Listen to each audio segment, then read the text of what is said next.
Welcome back. If you're just joining us, you're watching the news at 10 live on Channels Television. A reminder of our top stories. African leaders agree on 9-point roadmap to revive the Lake Chad as President Buhari raises concern on the implications of delayed action on the shrinking water. Chief of Air Staff relocates to Maiduguri as search for missing Dapchi schoolgirls intensifies. 12-member committee inaugurated to unravel the circumstances behind the abduction.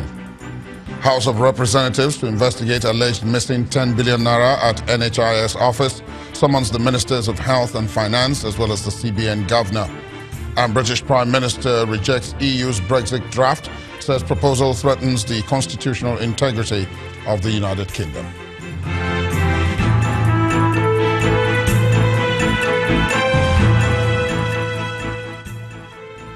Now, for more on our top stories and others, please visit our website, channelstv.com and youtube.com/channelsweb. Also, please log on to m.channelstv.com to watch us on your mobile device or download the Channels TV app for Android, iOS and Windows devices from their respective stores. The Channels TV and Channels 24 app will give you access to news and updates. You'll also have access to the Eyewitness feature with which you can share those pictures, videos or news of happenings around you. Just install the app, then tap and swipe to reveal the menu, and then follow the instructions. Now to some of the pictures you sent to our Eyewitness portal today. Here comes the first picture from Bergbe Road in Ikorodu area of Lagos. According to our Eyewitness reporter, all passengers of a public bus he boarded had to come down from the vehicle before it could wade through the flooded road. He wants the state government to pay attention to this road because of the discomfort it brings to residents. The next image is from the Ikorodu-Shagamu Road in Ogun State, showing smoke around Mayor bus stop in Okijo area. Our Eyewitness reporter says the environment has been polluted through the gas emissions and acid water by a battery production company. He wants the government to do something about it as the company is sited in a residential area. We have this picture from Agboju Amuwo in Oriade local government area of Lagos. Our Eyewitness first sent the picture to complain about the location of a scrap depot around the residential area. Now showing is the photo of men of the Environmental Protection Agency who are around to close down the site. But sadly, our Eyewitness reporter says the people who operate the scrap site reopened the place before the close of work. He's calling for stiffer action to stop their operations, which he says is disturbing the health of residents who live in the area. Our final image is from 5th Avenue in Egbeda area of Lagos, showing a refuse heap on the street. Our Eyewitness reporter says the stench from the waste is horrible and it's polluting the environment, and he wants the refuse collection agency to clear it. Thank you for sending in these pictures. Remember that you too can report events as they happen around you by simply downloading the Channels TV free apps and following the instructions. Please remember to indicate your location and where the reports are being sent from. The Independent National Electoral Commission has set the date for general elections in the country for the next 36 years, starting from 2019 to 2055. The chairman of the commission, Professor Mahmood Yakubu, made the announcement at a consultative meeting with leaders of political parties in Abuja. He explains that certainty in the election calendar was necessary to match Nigeria's democratic system with global best practices. We consulted with political parties, we had the discussion, we agreed on the principle on which election dates are fixed. Our elections are to begin on the 3rd Saturday of the month of February of the election year, while subsequent elections will be held 2 weeks later. On this principle, the dates for 2019 elections, as well as all future elections, are no longer matters of speculation. This engenders certainty in our electoral calendar, allows for long-term planning by the Commission as well as stakeholders, and brings our democracy in line with best practice around the world. In 2035, it is 17th February and 3rd March. In 2039 is 19th February and 5th March. In 2043 is 21st February and 7th March. In 2047 is 16th February and 2nd March. In 2051 is 18th February and 4th March. In 2055 is 20th February and 6th March. Now let's get some more insight into this move by INEC to set the dates for future elections in the country. And I'm now being joined by the Director of Voter Education and Publicity of the electoral body, Mr. Oluwole Osaze Uzi. He is in our Abuja studios. Now, INEC came out with these dates all the way to the year 2055. That's 36 years from now. But the election that is to come up next year, which is the very next one in just about a year's time, the National Assembly has reversed the dates. The bill is before the President, awaiting assent as we speak. So how realistic is setting dates for elections all the way to 2055? Well, thank you very much. I must point out that we have not set the date for the next 36 years. We've set the date ad infinitum. For you can continue from 2055, set it for computed for 2059, for 2063, and so on and so forth. Basically, it's nothing new. This was, at the time we released the date for the next year's elections, this was stated. So today's one was a restatement of what was. There is a bill before the National Assembly for the President, that's correct, but it has not become law. It's still inchoate, it still hasn't become law. Until it becomes law, we will now examine it to see whether it affects the dates we have fixed or the sequence we have the way. Don't forget that the bill deals with sequence, not dates of elections. Now, why I asked the question, Mr. Uze, the reason why I asked the question is this. If the election that is for next year can have the dates changed by the National Assembly, the question is, why set the dates for future elections? In spite of what you've already said about the fact that this is just sequencing, as it were, or putting in place best practices, but why set the date that far if it can be changed, as we're seeing evidence now for even the one of next year? That's the question I'm asking.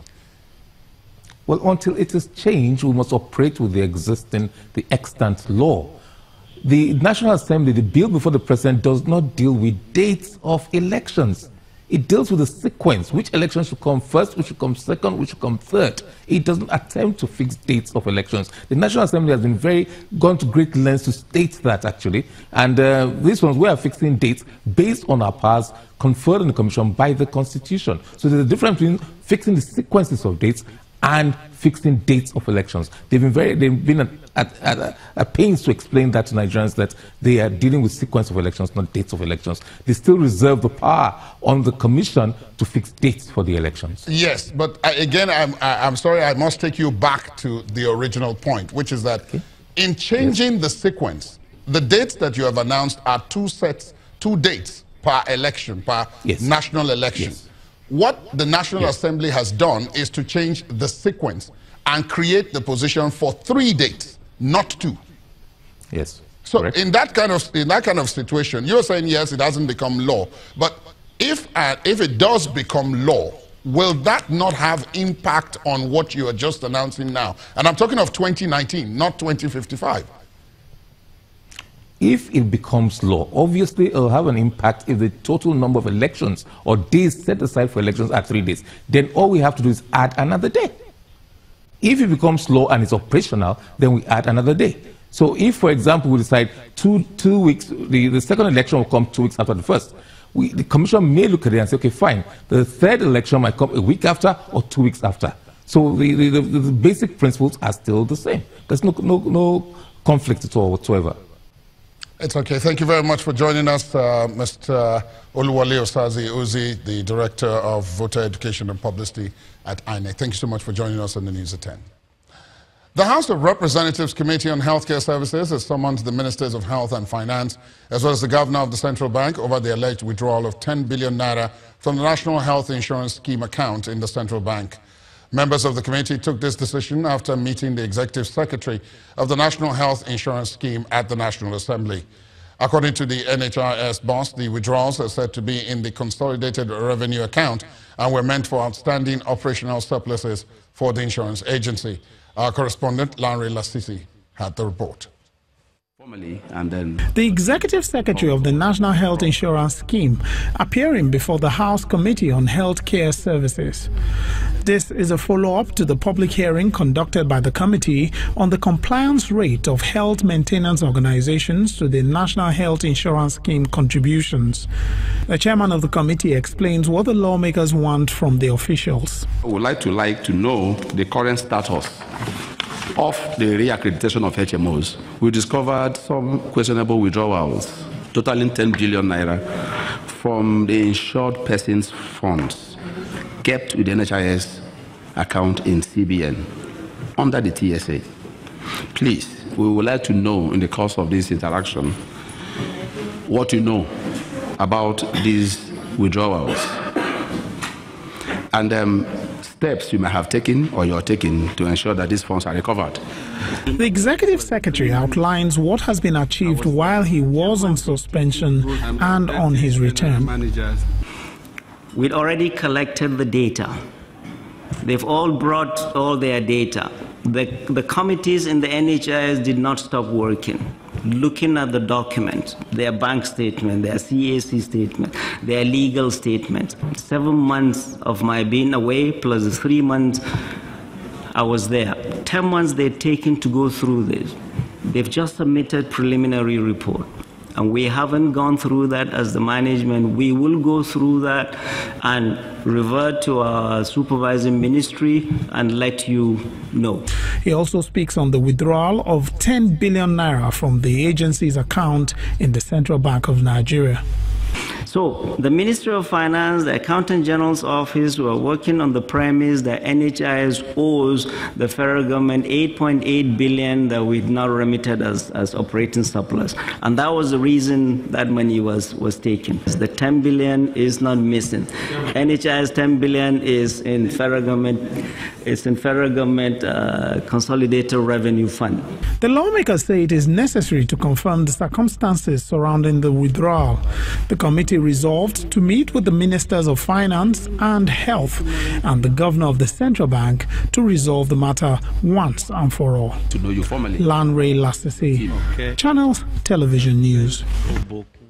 The Federal High Court sitting in Lagos has ordered the final forfeiture to the federal government of 2 penthouses valued at $4.76 million, allegedly linked to the former Minister of Petroleum Resources, Mrs. Diezani Alison Madueke.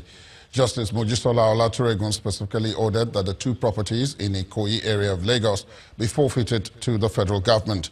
The judge had on December the 5th, 2017, ordered the temporary forfeiture of the properties after hearing an ex parte application filed by the Economic and Financial Crimes Commission, the EFCC.